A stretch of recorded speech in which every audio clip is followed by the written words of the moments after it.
Ya es miércoles de poderosos, de poderosas, y en esta ocasión vamos a meternos de fondo en un engranaje que es clave para entender todas las políticas anticorrupción. Las fiscalías especializadas en materia anticorrupción que tanto han caminado, tanto la de nivel federal como todas las fiscalías locales. En verdad se han abocado a investigar, a judicializar, a obtener sentencias firmes en casos de corrupción, tanto a nivel federal como a nivel estatal. Ese es el tema. ¿Qué tal, doctora? ¿Cómo está? Hola, Obed. Muy buenas noches. Buenas noches a todos ustedes. Gracias por acompañarnos nuevamente. No se despeguen de esta pantalla porque vamos a abordar un tema muy relevante. ¿Qué tan servibles, inservibles, eficientes, competentes, serias, autónomas en su gestión son las fiscalías anticorrupción, con vistas a una propuesta de reforma hacia las mismas que está ahora circulando en medios? Exactamente, sobre eso también hablaremos. Vamos a este primer y pequeño corte y regresamos para ya meternos de lleno, doctora. Muy bien.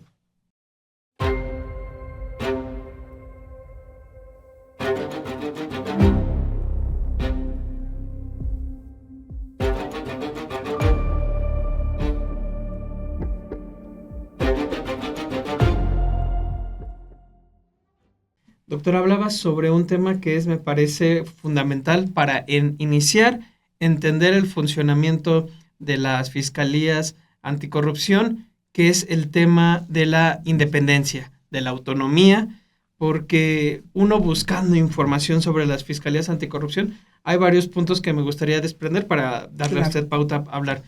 El tema de la designación es importantísimo, porque en algunas de ellas se trata de una designación por medio de propuestas que llegan a los congresos locales ternas que tienen que ser avalados. Normalmente en este formato es el ejecutivo, es decir, los gobernadores quienes los proponen. En el otro es el fiscal o la fiscala general de los estados lo que lo hace. Esto conlleva a que por una parte tengan vínculos partidistas o tengan no esa autonomía con respecto al funcionamiento de la Fiscalía General. Mencionar casos, en algunos casos concretos. Por ejemplo, en la Fiscalía de Coahuila, está Carla Samperio Flores, es una persona con trayectoria en el PAN, en el PRI, trabajó en el órgano interno de control de Felipe Calderón, en el tema de Chihuahua, la Fiscalía Anticorrupción de Chihuahua, Abelardo Valenzuela Holguín. Estamos hablando de un que es acusado dentro de como un fiscal que actúa por consigna, un fiscal anticorrupción, que es vinculado a la actual gobernadora María Eugenia Campos Galván y al antecesor César Duarte Jaques.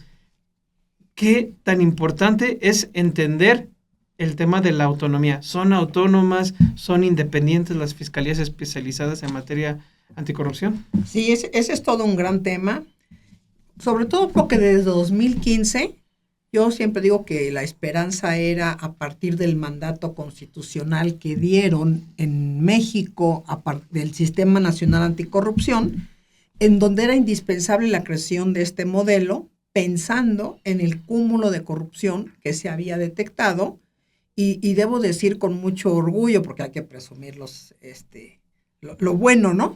Es a raíz de todas estas investigaciones que dieron como pauta los desvíos de recursos, no solamente de lo que se llama la estafa maestra mediáticamente, sino los subsidios, el tema de las universidades. Bueno, llegó a tal grado que el Sistema Nacional Anticorrupción se crea como un supuesto modelo que iba a venir a salvar al país de todo esto, claro, politizado como todo, pero el fundamento constitucional y legal era que tenía como obligación, se esperaba de él, dijéramos, pues no solamente prevenir, sino sancionar y perseguir hechos de corrupción. Nacen así las fiscalías anticorrupción, les da vida. En la discusión grande que si era autónoma y no era autónoma, y en este país le tienen miedo al autónomo, ¿Por qué le tienen miedo al autónomo? Porque pues, yo pienso que cada quien tiene una cola más larga que la cuaresma, que ya creo que inicia hoy, por cierto. Cierto. Y lo que quieren es tener control. Va por lo que tú dices de las designaciones. Y en este mandato se hicieron reformas a la ley orgánica de la Fiscalía General de la República, nace la ley del Sistema Nacional Anticorrupción, el Código Penal, los estatales, y se homologa.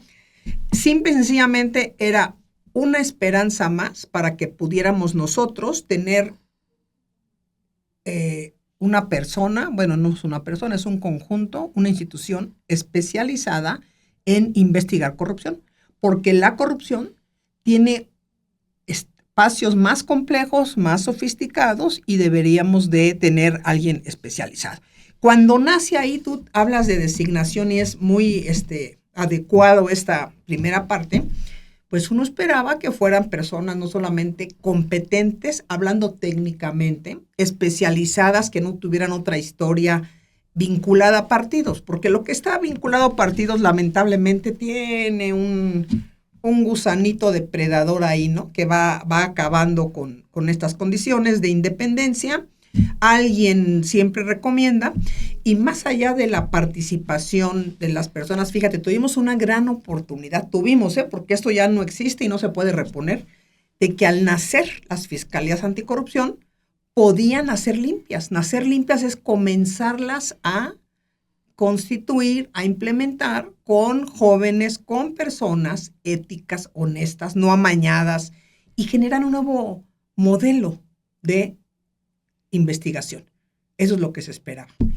También se me pasó el caso de Stephanie Rosas Méndez para también ampliarlo, decir, en Veracruz, que de militancia de Morena pasa y es designada. Es lo mismo cuando dice, cuando tiene partidista, tienen un pasado partidista, difícilmente se puede pensar en autonomía porque forman parte de un partido político, lo formaron parte, ya de ahí genera esta cuestión.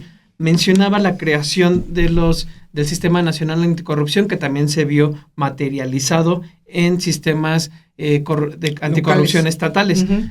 Un ejemplo que estaba viendo recientemente en Aguascalientes con la titular en la Fiscalía Anticorrupción es María Gema del Rocío Montero Valencia. Se le preguntaba a la Fiscalía Anticorrupción qué va a hacer con un caso muy particular, un escándalo que tienen ahí. El Sistema Estatal Anticorrupción es investigado porque vendió los exámenes para poder entrar al mismo Sistema Estatal Anticorrupción, es decir, es un acto de corrupción dentro de un sistema que en teoría está investigando la corrupción. Le preguntan a la fiscalía y dice que ellos no pueden investigar si no hay una denuncia, porque además no se trata de funcionarios públicos como tal, porque están por honorarios, aunque terminan ganando, se les termina pagando el propio erario. Ese es un ejemplo reciente, muy doctora. Muy interesante eso no lo había escuchado y muy interesante de verlo. Sí, o sea, ¿qué pasa si vemos que lo que dice usted, en teoría tendrían que haber nacido, digamos, libres, pero vemos que se enquistan dentro de ellos mismos estas prácticas? Y en general, si uno va revisando, cuando llega un nuevo fiscal anticorrupción, habla de rezagos, de miles de casos. Eso sumado a informes dan cuenta de que ellos solamente llevan ante una instancia, ante un juez, el 5% de todo el universo de y casos eso sí que llegan a la semana. Y del 5% seguramente 0.000000001 se judicializa. Fíjate esto que dices. Lo que he visto en estas fiscalías anticorrupción, me tocó capacitar algunas al inicio en la materia de investigación, de ética, de cumplimiento, porque teníamos que tratar de incidir en esto. Pero no crean que era porque ellos ponían el recurso para la capacitación, era porque se pagaba con un programa para apoyar la anticorrupción en México. O sea, realmente en México no se ha tomado en serio lo anticorrupción. Y ahí vamos a hacer este cuadro que acabas tú de decir.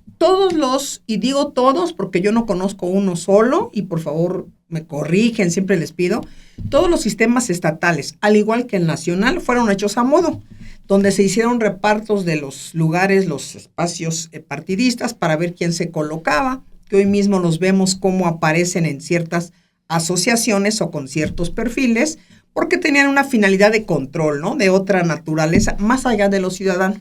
Se empieza a discutir en estos temas que si era o no servidor público, pues el que recibe lana del gobierno, cualquiera que recibe lana del gobierno como un sueldo, por su naturaleza del dinero, es un servidor público. Ese es un modo muy cómodo de zafarse para decir yo no soy servidor público, entonces yo no tengo que rendir cuentas, yo no tengo que. Desde ahí empezamos mal, ponían los caprichos que fueran.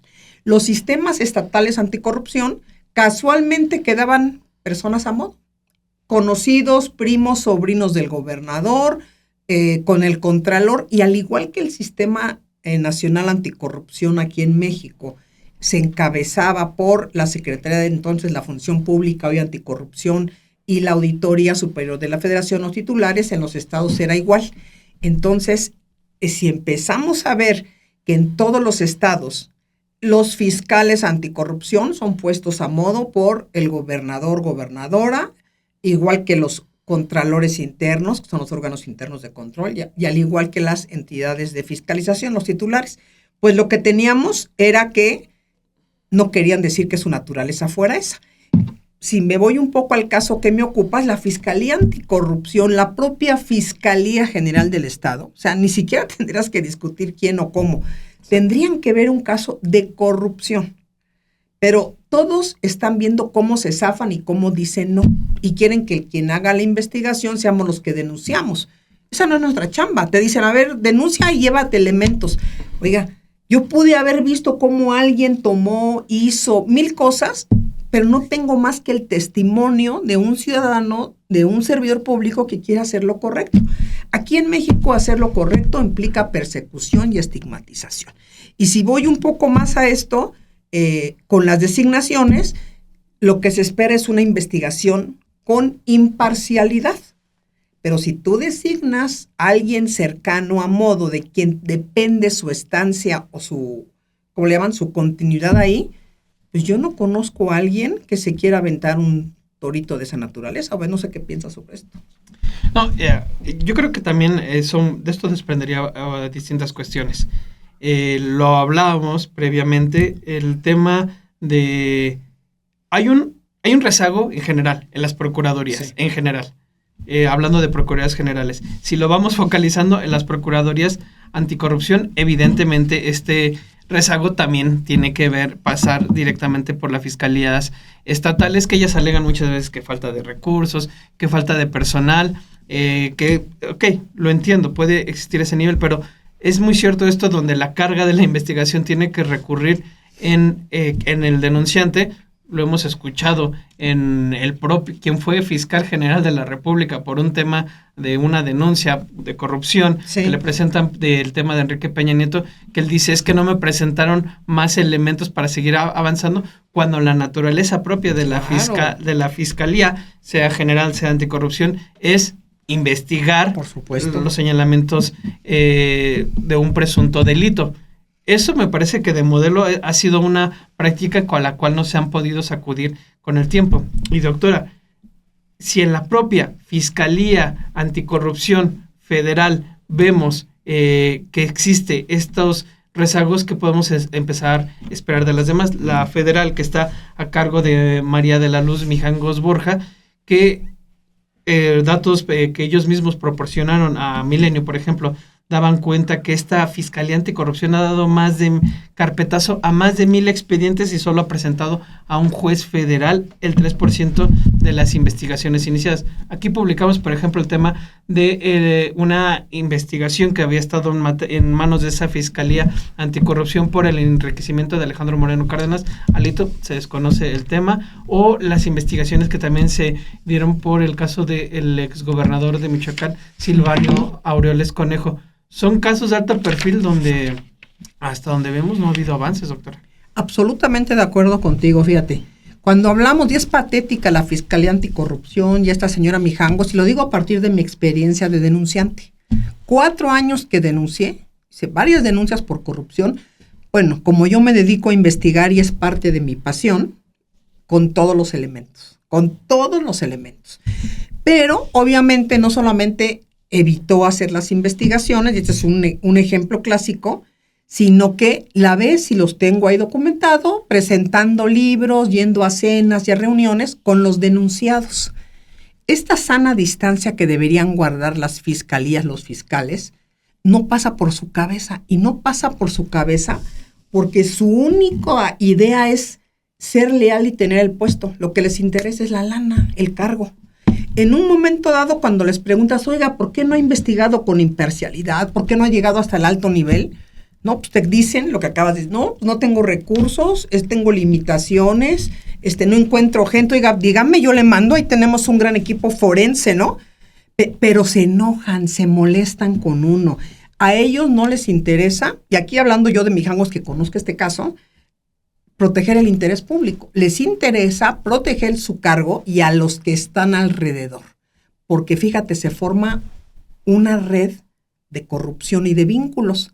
Las fiscalías anticorrupción por sí mismas, dijéramos, no tienen una naturaleza propia de un ejercicio amplio en el que puedan requerir información abierta, en que puedan rendir cuentas. ¿Tú has visto en 8 años que mijangos, por ejemplo, o algún fiscal anticorrupción en la República rinda informe de su ejercicio? Yo no recuerdo. Ese es un tema muy, muy importante. Hay quien da a conocer así de, no, yo ya estoy investigando a más de 200 personas, que de hecho fue uno de los casos que estuve viendo precisamente en la Fiscalía de Baja California. Javier Sales Espinosa, quien es cercano a Jorge Ron, llega en 2023, por ejemplo, después de 3 años sin cabeza.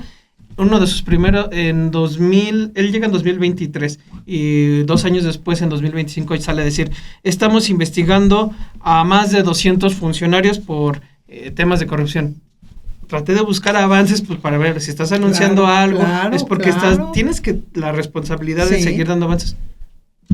Nada más sacan la bombita para generar una idea y una percepción en ahora sí va a ser, y después lo dejan, porque realmente su mandato constitucional les obliga a actuar con diligencia, con eficacia y con discreción.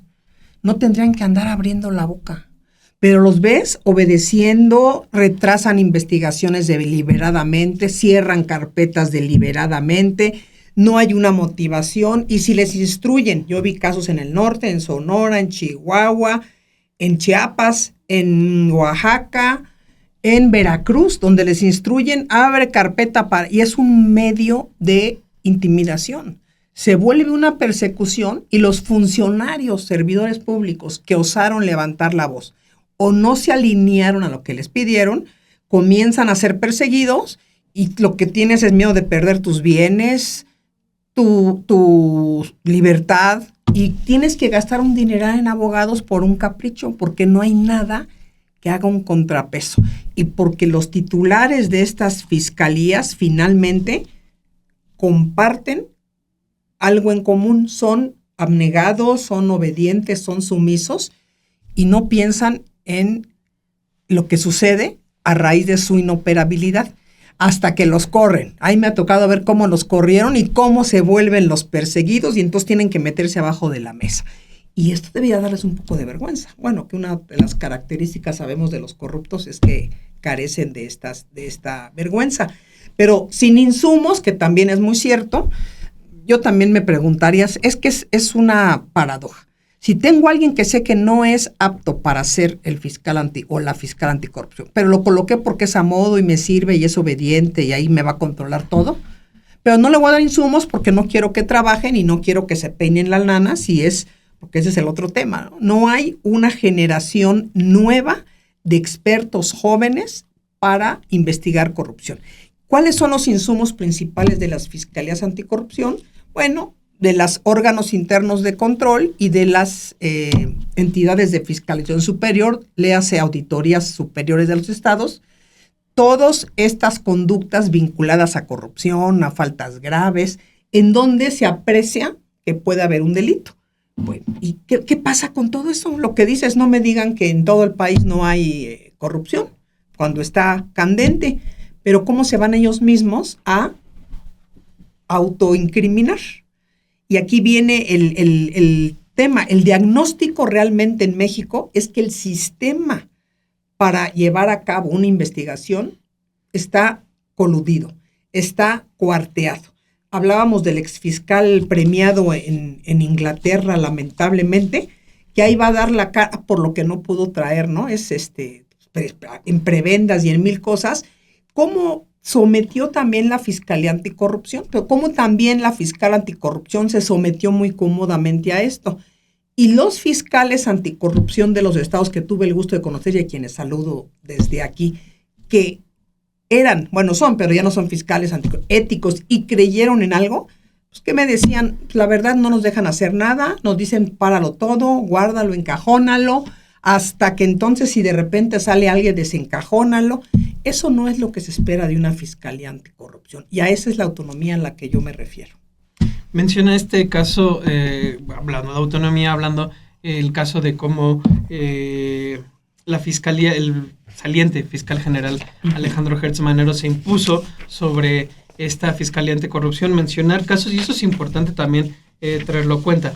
Estos casos de grandes perfiles, el propio caso Lozoya, el propio caso de la estafa maestra, fueron casos que quien llevó todo, digamos, ante el ministerio, ante el juez más bien, fue la Fiscalía General de la República y no la Fiscalía Especializada. En el caso de Lozoya, pues vimos estos acuerdos, esta colaboración que al día de hoy no sabemos en qué beneficio pudo haber obtenido el Estado a partir de esa colaboración. Criterio de oportunidad, ¿no? Para aportar información que permita que des información sobre un superior y se dé, ¿no?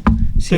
Poder tener elementos, ¿no? No, claro. Y está ese, y el caso de Rosario Robles, que se les cayó tal cual, de un día para otro. Entonces, pues, no los dejan funcionar, pero si yo lo tengo, lo utilizo de alguna manera a la que tampoco estoy dando resultados, y eso me lleva, doctora, a plantearle esta cuestión. En días pasados se presenta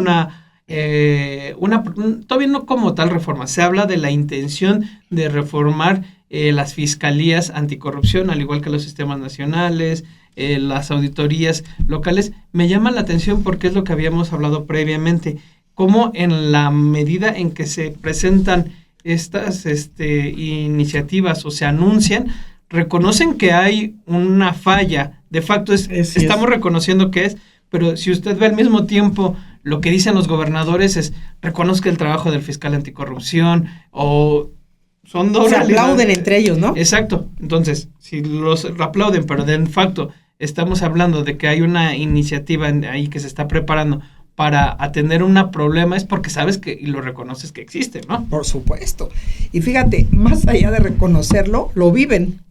O sea, se vive el aumento, el incremento de la corrupción en gobiernos, en municipios. Donde se ha mantenido estable, digamos, que son las entidades del Ejecutivo, donde dependen titulares, salvo lo que es Comisión Federal, Pemex, Infonavit, todas esas que son desconcentrados. Pero todos los demás está a lo que da la corrupción. Todos, como dice la canción, lo saben, pero saben que si hablan, los perseguidos van a ser ellos.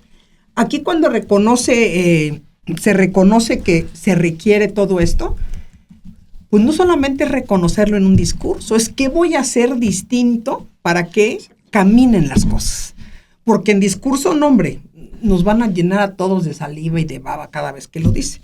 Primero, las designaciones de los fiscales anticorrupción, desde el Ejecutivo aquí, desde la federal, hasta todos los estados, como bien dices, son nombrados por los partidos políticos a través de los congresos. Ahí viene el primer jalón, entonces por eso unos se pasan para acá, otros para allá y están buscando el voto. Los que van a hacer ya saben que van a hacer. No hay realmente una fiscalía anticorrupción en donde en una comisión técnica independiente con participación de academia, pero de academia de verdad de otros lados, no de los mismos que son parte del sistemita, ¿no? Y eso hace que el que se elija ya se sienta feliz y a quien le tiene que rendir cuentas y servir es a quien lo eligieron o no lo eligieron, porque de eso viven y de eso dependen.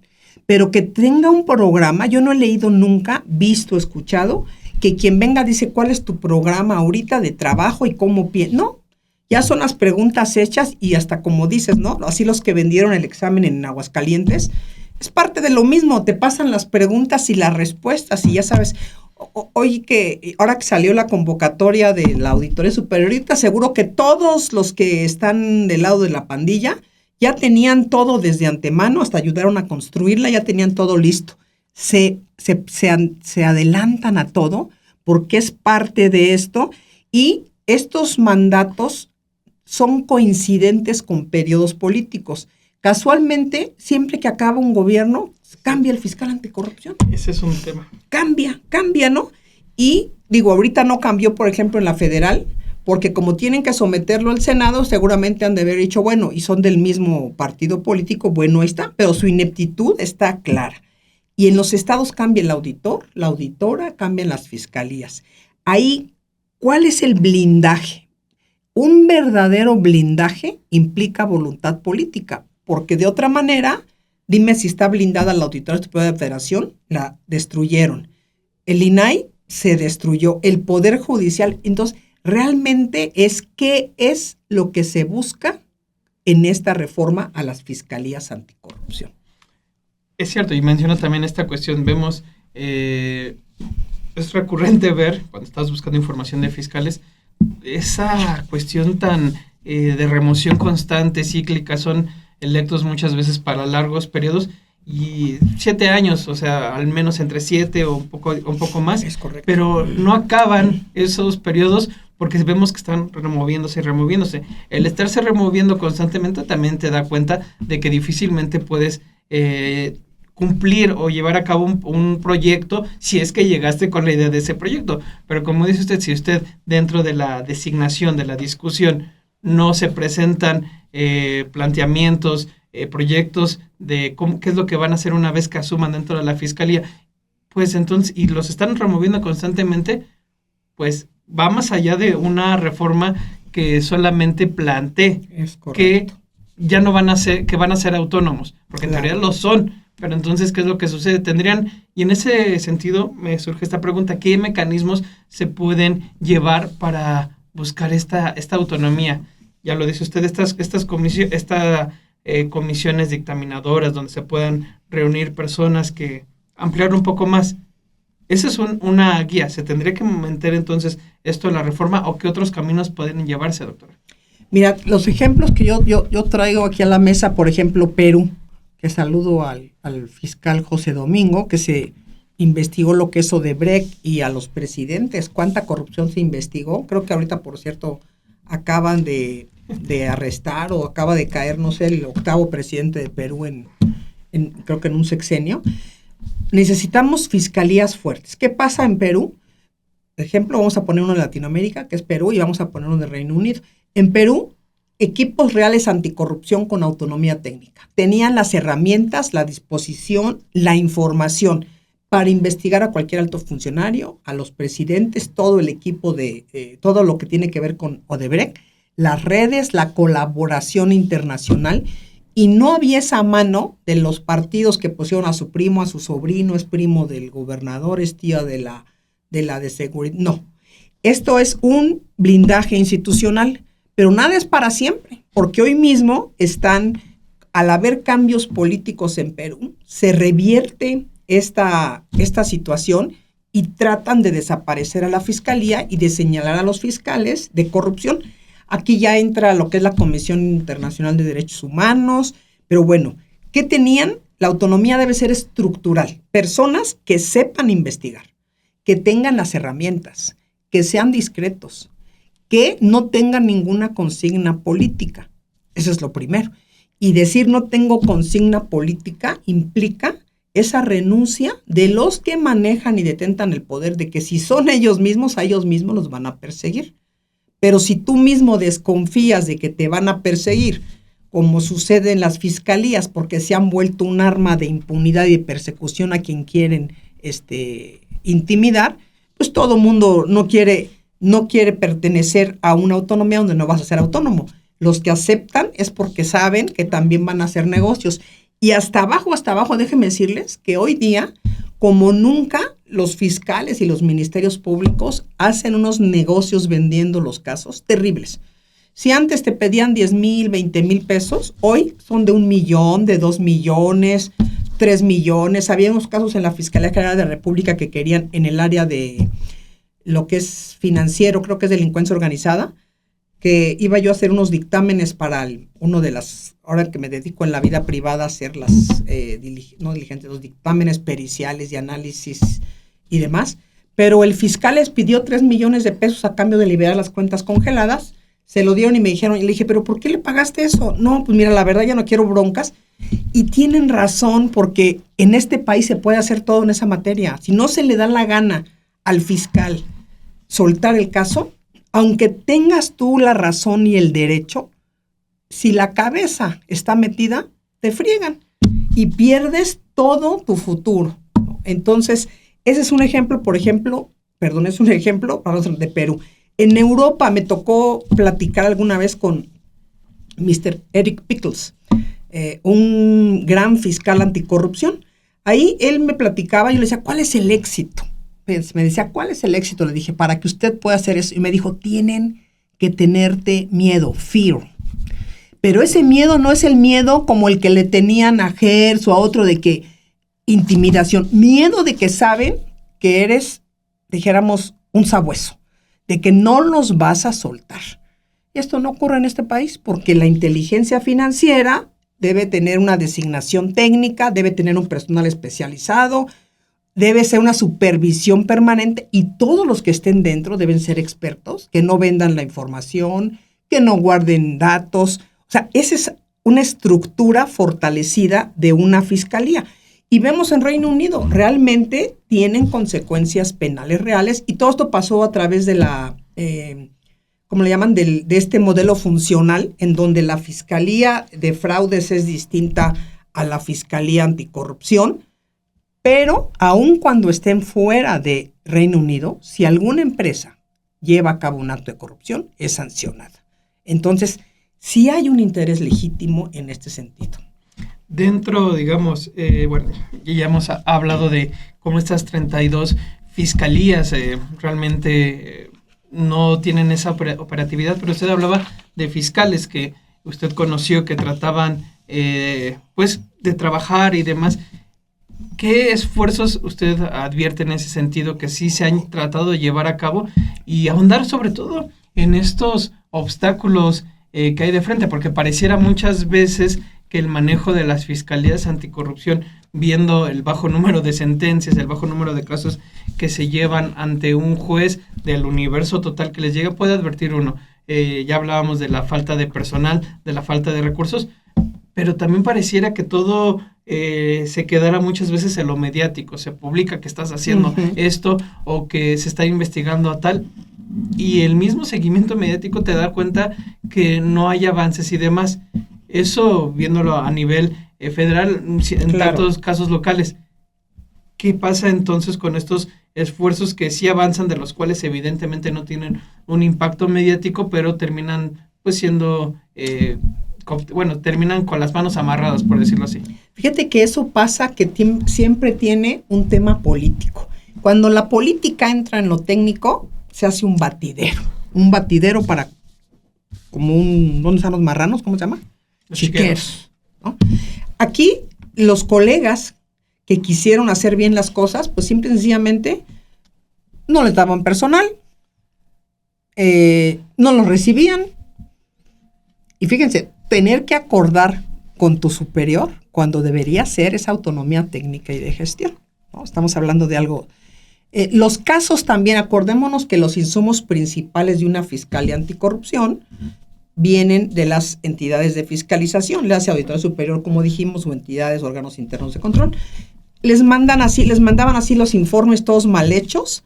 La semana pasada, que presentaron el informe de auditoría, bajé unos para ver, porque estoy haciendo una investigación interesante de toda la corrupción que hay en la Auditoría Superior de la Federación, y forma parte de esto.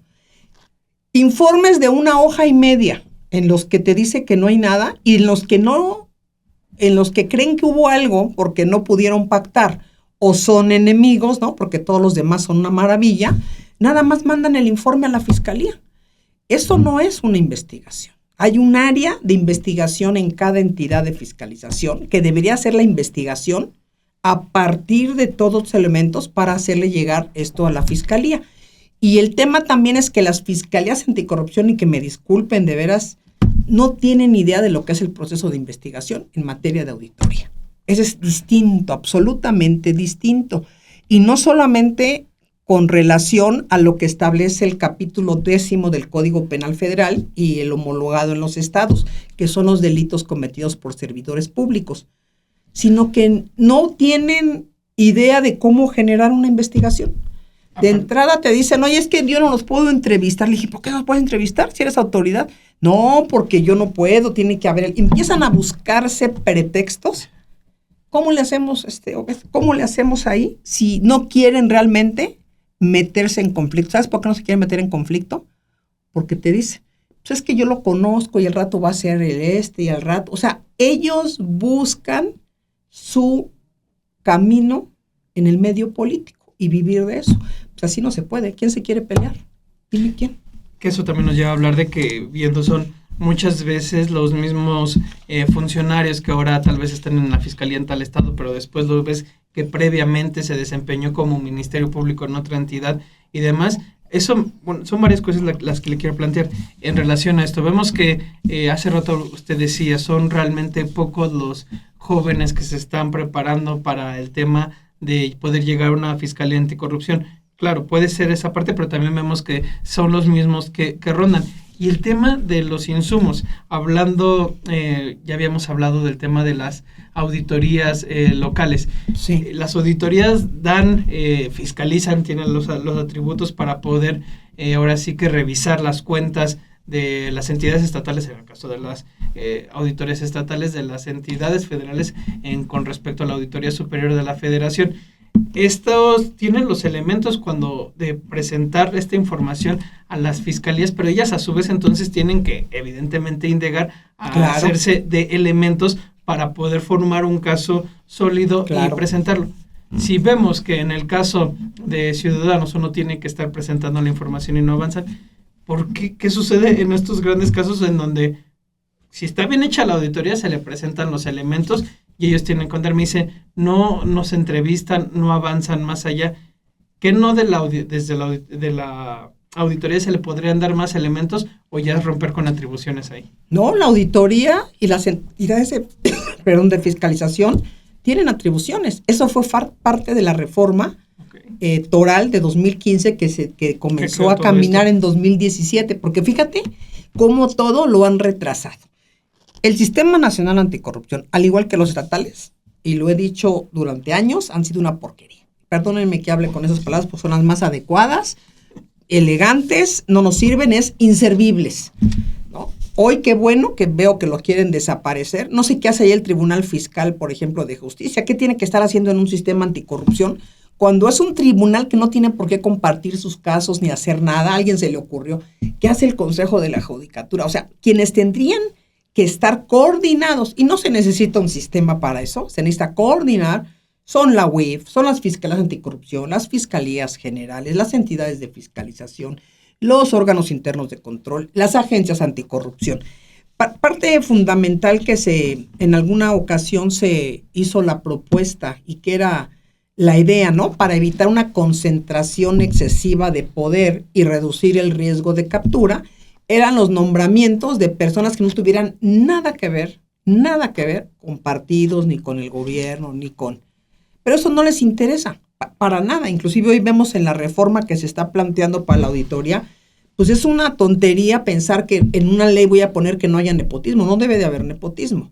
Pero cuando estas personas llegan, fíjate, yo insistí mucho y está en el plan anticorrupción de la presidenta, si no me equivoco, que debía de haber un año de preparación y especialización, 8 meses, o sea, no es nada más de cuestión de tiempo, sino que yo creé un programa para esto, de formación de ministerios públicos para casos de corrupción y auditores para corrupción. No es lo mismo investigar corrupción, encuadrar estos hechos que los puedes hacer durante la auditoría porque tienes las instancias, los instrumentos, puedes pedir información a las WIFs, a todo esto, y con esto ya tendrán una capacitación, pero te mandan y no saben qué hacer desde ahí porque lo que les interesa no es investigar, sino ver cómo saco una lana para no observar. Entonces, la podredumbre viene desde adentro. Y los pocos ministerios públicos que intentan hacer bien las cosas, pues son relevados. No les hacen caso. ¿Por qué? Porque no forman parte de ese grupo y hay una responsabilidad de no integrarte en estos grupos donde van a hacer las cosas a modo. Porque yo no entiendo por qué no hacen sus casos. Yo te pongo el ejemplo de lo que he denunciado.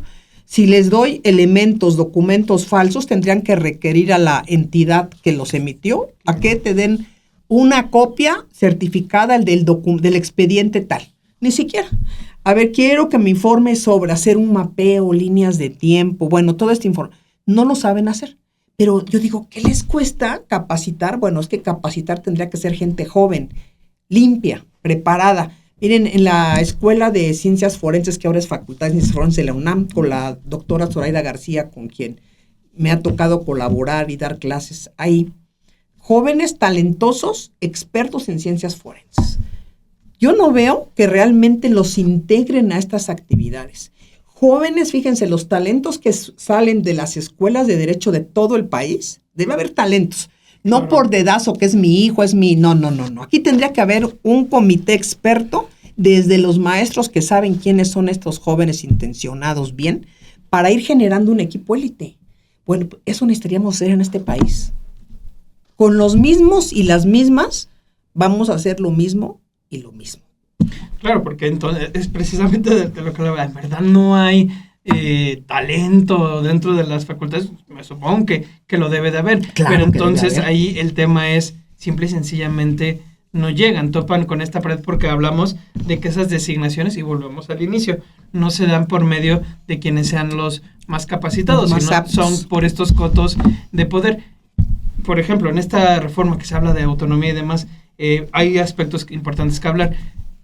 Desquitarlos, separarlo totalmente de esas fiscalías locales. El tema de que dependan de las fiscalías generales ya de entrada te lleva a un tema de que si avanza, que no avanza, de una consigna tal vez en la Procuración de Justicia. Pero al mismo tiempo entonces, doctora, es separarlas o qué sistema de autonomía, además de la designación que ya nos quedó claro, que ahí hay un tema que deberían de poner un candado para quienes provengan de partidos y demás, porque si no, difícilmente va a caminar. Candado, partidos, el designar y elegir a personas que tengan las capacidades, pero también va entonces para separarla de las fiscalías totalmente que no tengan más que coordinación, ni no subordinación, o cómo maneja eso. Fíjate que yo propuse en este programa, pero no sabían si se iba a tener mayoría o no el gobierno en el poder hoy.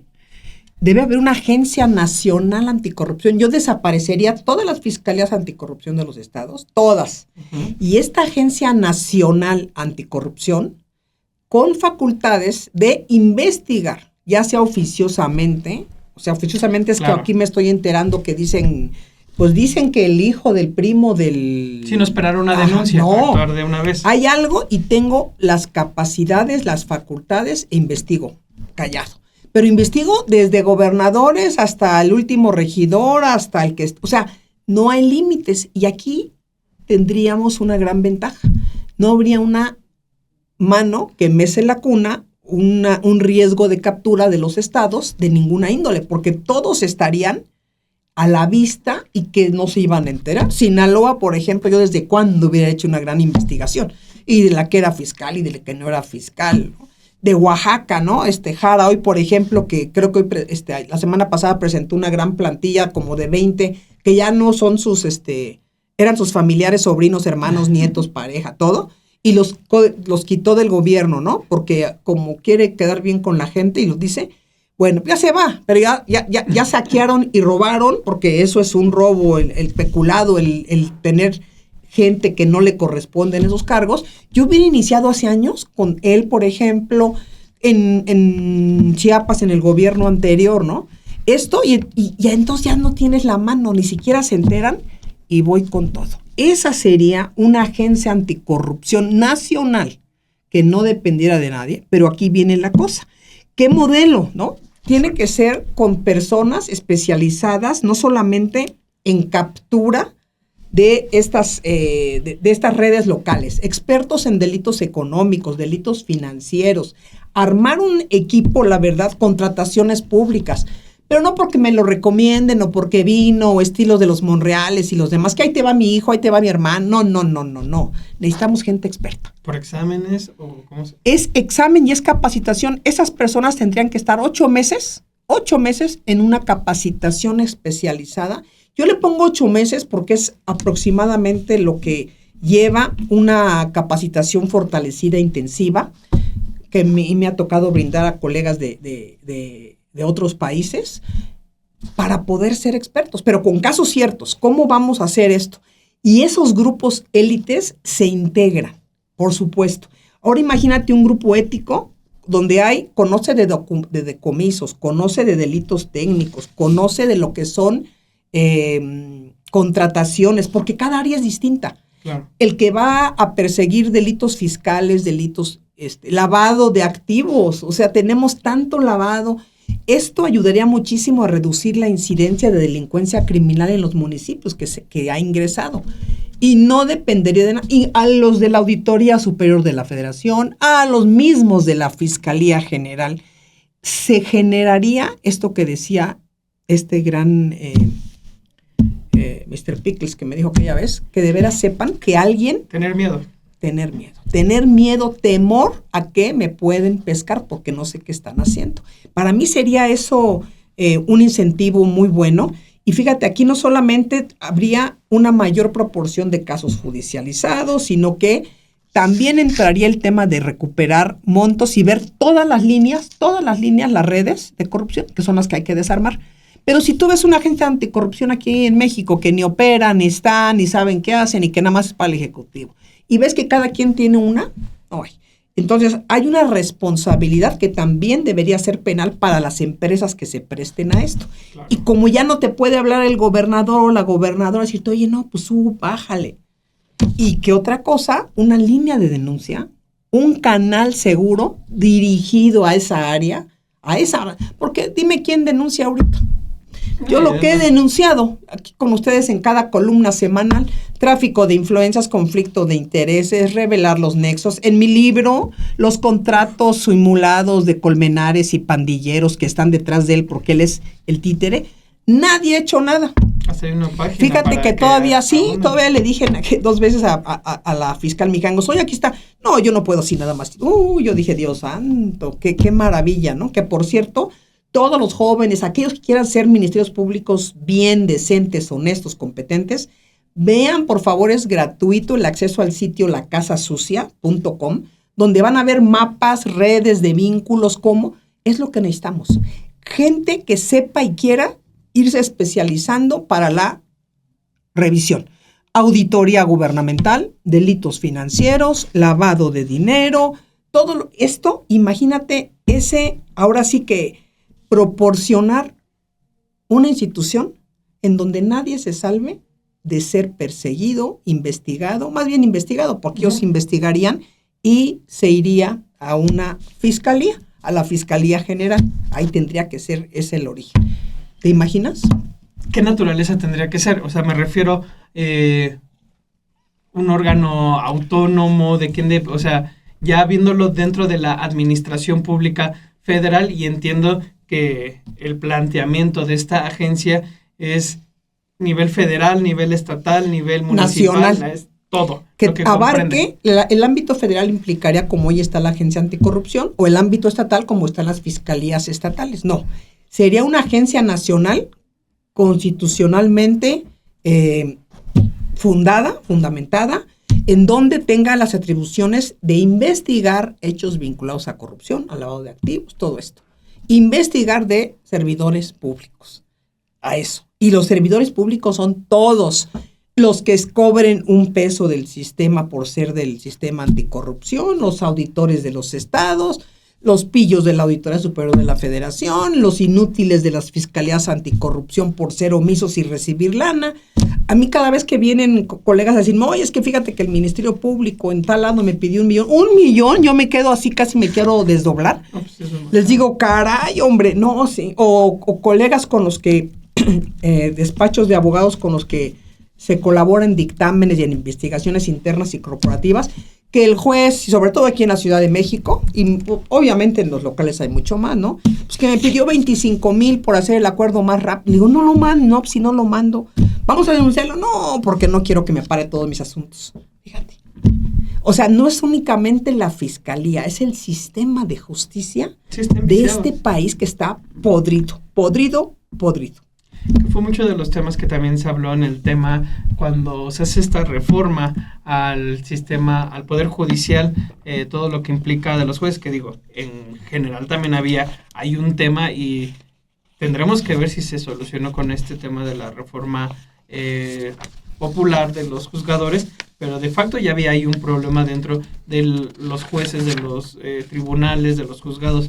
Pero también se habló que gran parte del problema también venía de la otra parte, que es el sistema de procuración de justicia, quien investiga, quien lleva los casos ante el juez, el que los da forma, el que decide cuáles avanzan y cuáles no. Ese sigue siendo al día de hoy un tema grande y pendiente. Se ha mencionado, nos han tocado aquí hablamos de las fiscalías anticorrupción, si ampliamos el tema de las fiscalías estatales, donde sabemos que valdría la pena, que sabemos muchas de estas designaciones se dan muchas veces por temas políticos donde se generan esos cotos de poder. En Guanajuato, por ejemplo, Samarripa fue un tema que se volvió una persona súper poderosa que hasta su propio partido, y digo su partido porque con el PAN estuvo acompañándolos, lo tuvo que sacar y proponerlo como una cuestión de propuesta de gobierno para poder tener réditos.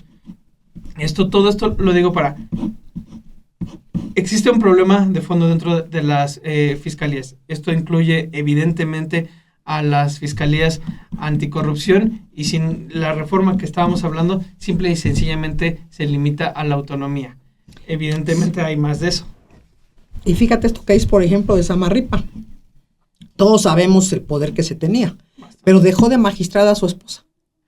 Ahí tenemos que va a resolver casos administrativos vinculados a todo lo que tiene que ver con el gobierno.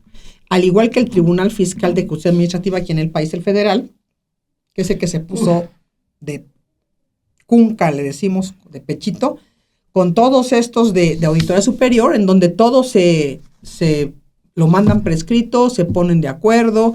Esto es todo un tema, porque los tribunales, por ejemplo, las salas anticorrupción de estas tribunales que están a nivel estatal y a nivel nacional, pueden hacer actividades de investigación, pero quienes están ahí a cargo, y perdónenme todos los magistrados anticorrupción, porque he platicado con varios de ellos, pues no tienen idea de dónde nacen las cosas. Entonces, si viene en el papel, pero, por ejemplo, las empresas simuladas y los dicen, no, sí los está contento y no se quejó y no se aprecia.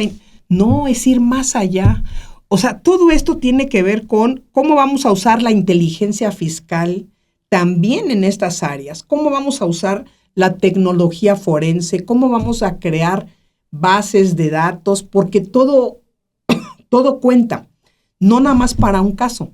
Se van generando bases de datos con plataformas de datos integrados, pero datos válidos, porque si vas a meter datos que están registros públicos, que están alterados, casi te los mandaron del estado donde ocultaron las cuentas bancarias reales. O sea, nosotros tenemos que tener fuentes valiosas, generar datos de auditorías, de licitaciones, de personajes y hacer con Data Analytics esa cruza de información. Pero es un trabajo permanente porque eso nos permite detectar patrones anómalos.